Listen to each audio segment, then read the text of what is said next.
भारत के विशाल और विविधतापूर्ण जंगलों में लंबे समय से आदिवासी समुदाय और गैर आदिवासी कृषक समुदाय निवासरत हैं।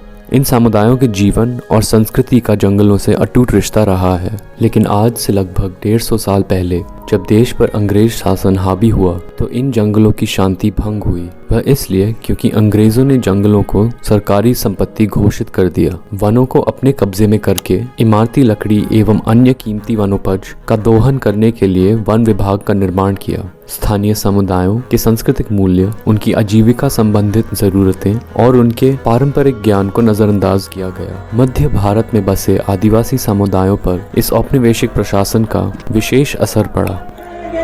इस पृष्ठभूमि पर 2006 में बना वन अधिकार मान्यता अधिनियम एक ऐतिहासिक कानून कहा जाता है। यह कानून वनों के प्रशासन में स्थानीय समुदायों को विशेष भूमिका प्रदान करता है। इसके अंतर्गत वन निवासियों को वनोपज और अन्य संसाधनों के उपयोग का अधिकार प्राप्त होता है। साथ साथ इस कानून में सामुदायिक वन संसाधन अधिकार का विशेष प्रावधान है, जिसके तहत वन निवासी अपनी ग्राम सभा के माध्यम से जंगल का संरक्षण और प्रबंधन कर सकते हैं।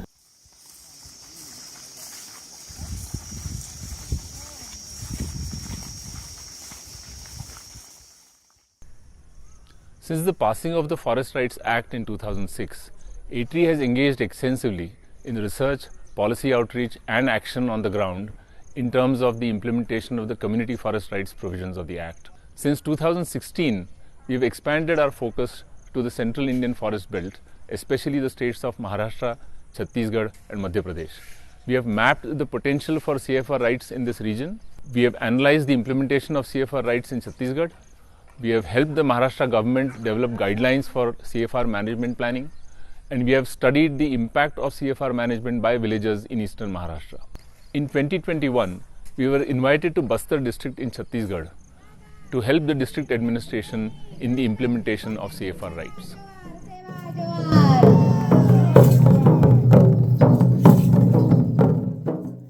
बस्तर एक खूबसूरत प्रदेश है जहां घने साल के वनों के बीच सुंदर जलप्रपात छुपे हुए हैं और जंगलों के इर्द गिर्द धान और कोदो कुटकी के खेतों का मनोहर दृश्य देखने को मिलता है। इस अद्भुत क्षेत्र में अनेक आदिवासी समुदायों का और उनकी भिन्न भिन्न भाषाओं का निवास है, जिनका यहाँ के जंगलों के साथ गहरा जुड़ाव है। Before we began our work in Bastar district, the task of CFR rights recognition had been carried out largely by the Forest Department in a fairly top-down manner.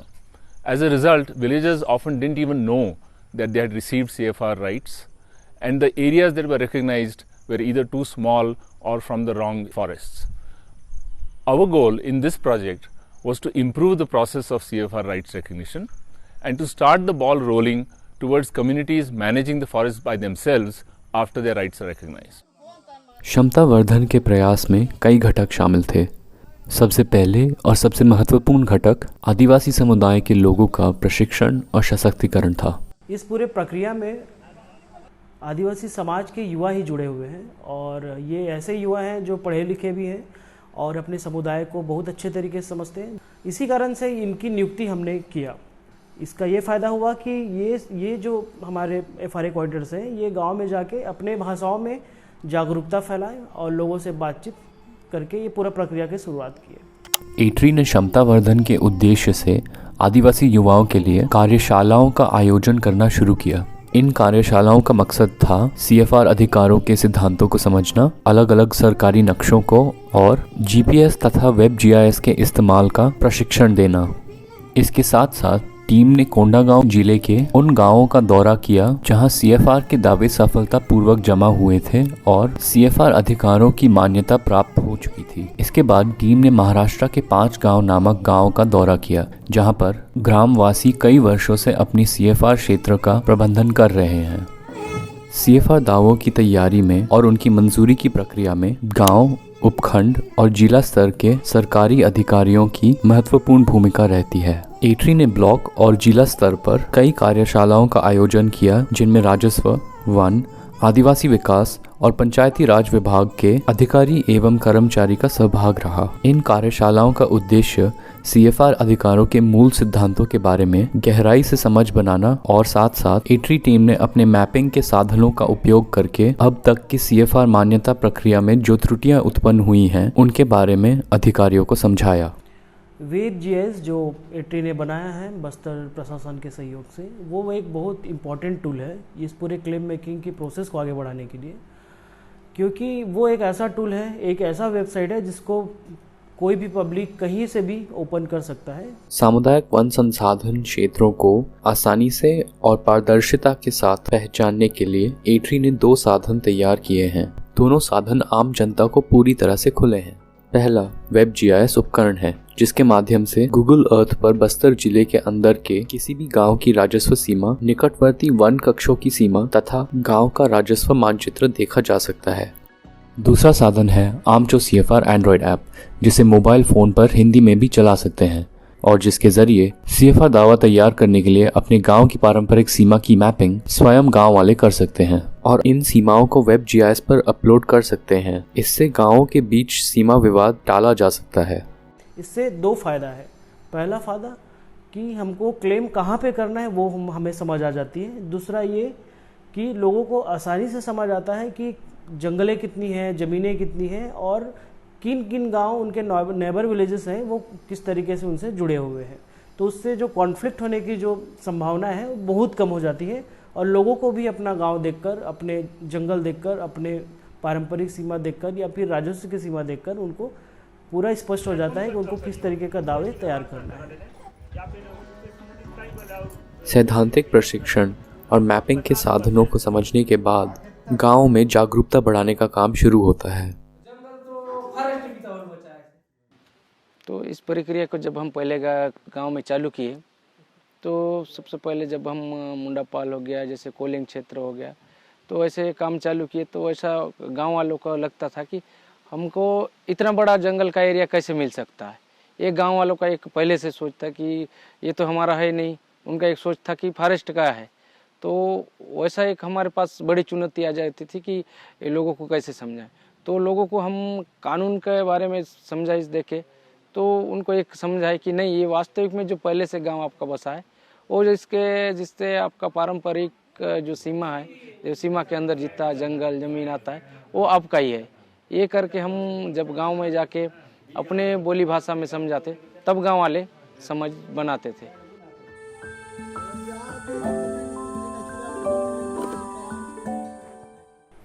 दावा तैयार करना अपने आप में एक लंबी प्रक्रिया है, जिसके अंतर्गत कम से कम 3 महीने तक का भी समय इसमें लग सकता है। तो आप देखेंगे कि जब प्रक्रिया प्रारंभ होती है तो सीमा निर्धारण करने से लेके उस सीमा का GPS मशीन के द्वारा सीमांकन करने से लेके पूरा अंतिम ग्राम सभा के अनुमोदन तक की एक पूरी लंबी प्रक्रिया है। गांव वाले आवेदन दिए रहते हैं, वो जगह में पंचायत सचिव और सरपंच आते हैं, वहाँ हम लोग भी जाते हैं और पूरा नियम के बारे में हम लोग बताते हैं। और फिर 1-1.5 सप्ताह बाद कोर टीम का गांव में बैठक होता है। बैठक होने के बाद सियान लोग का अलग टीम रहता है, महिलाओं का अलग टीम, युवाओं लोग का जनप्रतिनिधि, ऐसा 5 अलग अलग टीम बैठ के उन लोग गांव का पूरा जितना संद है उतना वहाँ का गौण खनिज, भौतिक संपदा, पारंपरिक पहचान ये सब लिखते हैं। फिर बाद में नजरी नक्शा के लिए सूचना देते हैं। गांव वालों को सही तरीका पता नहीं था इस चीज़ के बारे में, CFR के बारे में, कि किस तरह से हमें आगे कागजी कार्रवाई करनी चाहिए। कुछ गांव वालों को पता था तो वो करते थे, लेकिन बीच बीच में कुछ फॉर्म जो है खाली रहता था, जैसे कि बुजुर्गों का कथन, सीमावर्ती गांव को सूचना देनी और बहुत ऐसे कुछ फॉर्म है जो ठीक से भर नहीं पा रहे थे। जैसे ही हम आए उनको बताए तो हम सब साथ में मिलके इस फॉर्म को भरा हमने। जो गांव में दावा हुआ है वो गांव वाले, वन अधिकार समिति अध्यक्ष, सचिव और गांव के युवा सियान लोग, उन लोग ज़मीन में कहीं अच्छे जगह में उन लोग सड़क या मिट्टी के माध्यम से उन लोग अपना जितना संद है उतना उन लोग नजरी नक्शा बनाते हैं, वहाँ संकेत भी दर्शाते हैं देवी स्थल, आंगनबाड़ी, ये सब दर्शाते हैं। जीपीएस सूचना देने के बाद वन विभाग, राजस्व विभाग, सीमावर्ती गांव वाले आते हैं। आने के बाद जो गांव में दावा किए हैं वो गांव वाले देवी देवताओं के साथ गुड़ी, नहीं तो उन लोग का कहीं देवी स्थल रहता है, ऐसी जगह से शुरुआत करते हैं। शुरुआत करने के बाद देवी तो सामने जाता है, हम लोग जो जीपीएस लिए रहते हैं वो देवी देवता के पीछे पीछे जीपीएस मशीन और मोबाइल लेकर जाते हैं। वो मैपिंग होने के बाद फिर एक बार बैठते हैं, नहीं तो गांव-गांव में जाके सहमति मांगते हैं, इसमें कोई आपत्ति नहीं है, ऐसा करके बोलते हैं गांव वाले लोग को, तो उन लोग नहीं है बोल के सहमति दे देते हैं। आखिरकार दावा दस्तावेज पूरा करके उपखंड स्तरीय समिति को जमा किया जाता है, जो उसकी समीक्षा करके दावे को जिला स्तरीय समिति भेजती है। जिला स्तरीय समिति द्वारा दावा स्वीकृत किए जाने पर दावेदार गांव को अपना सीएफआर अधिकार पत्रक प्राप्त होता है। जैसा कि हम बात किए थे कि अभी भी ऑन ग्राउंड चैलेंजेस हैं, उसमें से जो प्रमुख रूप से कि अभी भी जागरूकता में कमी है। जागरूकता में कमी समाज में भी है और ये प्रशासन में भी है, जिसके कारण कई सारे कॉन्फ्लिक्ट भी उत्पन्न हो जाते हैं। जैसे कि बाउंड्री का कॉन्फ्लिक्ट, दो गांवों के बीच में अगर बाउंड्री कॉन्फ्लिक्ट हो गया तो वो पूरी तरीके से जो सीएफआर के जो दावे की जो प्रक्रिया है वो रुक जाती है, और अगर वो प्रक्रियाएँ रुक गई तो फिर आगे वो दावे सुनिश्चित नहीं हो पाते। तो हालांकि इस तरीके की प्रक्रियाओं को रिजॉल्व करने के लिए, इस तरीके के कॉन्फ्लिक्ट को रिजॉल्व करने के लिए हम लोग निरंतर यहाँ पे लगे हुए हैं, और इस प्रक्रिया से जुड़ के हमने बहुत सारे जो कॉन्फ्लिक्ट है उसको भी रिजॉल्व किए हैं। बस्तर जिला को सीएफआरआर के कॉन्टेक्स्ट में अगर हम देखते हैं तो आज और 2 साल पहले के बीच में काफ़ी अंतर हमको समझ आते हैं। जब हम यहाँ पे काम करने आए, लोगों को ये भरोसा ही नहीं था कि कम्युनिटी रिसोर्स राइट नाम की कोई चीज़ होती है और सही में ग्राम सभाओं को उनके जंगलों पे अधिकार मिल सकता है। अगर हम थोड़ा अचीवमेंट के बारे में बात करें तो अचीवमेंट हम 2 तरीके से देखते हैं। पहला आंकड़े के रूप में, दूसरा जो समाज में बदलाव आया है। समाज में निश्चित तौर पे बदलाव आई है। कई ऐसे गांव हैं जो सामुदायिक वन संसाधन के अधिकार सुनिश्चित होने के बाद प्रबंधन की ओर आगे बढ़ रहे हैं और अपने आजीविका को सुनिश्चित करने के बारे में सोच रहे हैं। कई ऐसे गांव हैं जो अपने गांव के सीमा के अंदर में कुछ नियम भी बना रहे हैं, जंगल के उपयोग को लेके, उसके संरक्षण को लेके पेट्रोलिंग कर रहे हैं। तो इस तरीके की जो चीज़ है उनको भी हम अचीवमेंट के रूप में हम देखते हैं। इस काम में हमको सफलता तो मिल चुका है, जिसमें उदाहरण के रूप में नागलसर गांव था। जब हम लोग समाज के माध्यम से 2018 में शुरू किए तो वहाँ के अभी वर्तमान सरपंच है, वो मात्र झोला लेके एक ही व्यक्ति आते थे सीएफआर क्या है वो समझने के लिए। लेकिन धीरे धीरे समझते हुए आज की स्थिति ऐसी है कि पूरा गांव एकत्रित होता है, जिसमें पिछले ही कुछ महीनों में वहाँ पूरे फॉरेस्ट विभाग गया था कूप कटाई के लिए, लेकिन पूरा गांव वाले एक साथ मिलके उस कूप कटाई को रोक लगा दिए हैं ग्राम सभा के माध्यम से करके। आमचं एटरी टीम आमचं लगे सेला देतो का देली और दावा प्रक्रिया आम्ही जमा करलून तो एटरी टीमचं माध्यम ले और सेला तो अते उसे आम्ही बैठक जब बैठक फिर आम्ही ना जानला भी थे मन पर उन टीम के आप फिर उनके संगे बसन बाती आम्ही फिर उन जोन दावा प्रक्रिया के आगे बढ़ा लो। जो दूसरा अचीवमेंट के रूप में हम जो देखते हैं वो आंकड़े हैं। हालांकि प्रशासन ने भी कई सारे दावे तैयार किए हैं, हालांकि उनकी गुणवत्ता के बारे में हम कुछ कहा नहीं जा सकता, लेकिन जो अच्छे तरीके के जो दावे जो एट्री संस्था और उनके सहयोगी जो दल है उनने तैयार किया है वो अलग ही तरीके का है। और अगर देखा जाए तो आज के तारीख में कम से कम 50 दावे जमा हो चुके हैं, जिसमें से लगभग 30 दावों का निराकरण हो चुका है। 30 ग्राम सभाओं को अधिकार सुनिश्चित हो चुके हैं, जिसमें से राज्य के अंदर में एक पहला गांव है गुड़िया पदर, जिसको नेशनल पार्क के अंदर में एक अधिकार पत्रक मिला है, जो भी एट्री के काम करने के कारण हो पाया है। Our third achievement has been the creation of a cadre of Adivasi youth to work on community forest rights in Bastar. These young leaders have mobilized villagers to claim their forest rights and have understood the roadmap towards communities managing their forests for livelihood enhancement and sustainability. This group continues to work with complete dedication towards realizing the dream of bottom-up forest governance in Bastar. एक शुरुआत में मैं एक छोटा सा गांव में शुरुआत किया पहली बार, वो मिलकुलवाड़ा था। वहाँ से फिर बीच में वो दवा जमा करने के बाद हम लोग महाराष्ट्र 5 गांव गए थे। वहाँ प्रबंधन करने वाला पूरा सीख क्या है, बहुत अच्छा लगा वहाँ देख के। कुछ दिन बाद जहाँ मैं काम किया था, बहुत वहाँ बार बार जाके समझाया लोगों को, और वो गांव का मान्यता पत्र मिला तो मेरे को बहुत खुशी हुआ। तो एनजीओ में काम करके मेरा पहला सफलता, पहली बार वहाँ का पत्र मिला तो मेरा खुशी हुआ। फिर गांव वाले भी बुलाए और फिर वहाँ पत्र के बारे में बात किया, आगे क्या करना है ये सब। हमारा जो अगला एक्शन प्लान है वो जिन गांव को CFR के अधिकार मिल चुके हैं उनके लिए मैनेजमेंट प्लान बनाना। मैनेजमेंट प्लान तो ग्राम सभा ही बनाएगी, लेकिन उसमें हमारी क्या तकनीकी सहयोग हम दे सकते हैं उनको प्रशिक्षण के तौर पे या दस्तावेज उपलब्ध कराने के तौर पे या फिर कोई एक्सपोजर विजिट के रूप में। तो इसी के बारे में हम सोच रहे हैं कि कैसे ग्राम सभा अपने आप में सशक्त हो सकें और सशक्त होकर अपनी वन संसाधन है उसको कैसे अच्छे तरीके से प्रबंध कर सकते हैं। तो इसके लिए ही हम आगे अपने इस तरीके के काम को ही हम अपने आगे प्रोजेक्ट के रूप में देख रहे हैं कि ये कैसे काम आगे बढ़ सकता है। इसके लिए बहुत सारे एक्टिविटी भी इसमें इन्वॉल्व है, जैसे कि अगर पेट्रोलिंग करता है ग्राम सभा तो कैसे करेगी, कैसे नियम बनाएगी, अगर वो संरक्षण के बारे में सोचती है तो कैसे संरक्षण करेगी, क्योंकि उपयोगिता भी एक अपने साथ साथ चलने वाली चीज़ है गांव की, जंगल को उपयोगिता करने के।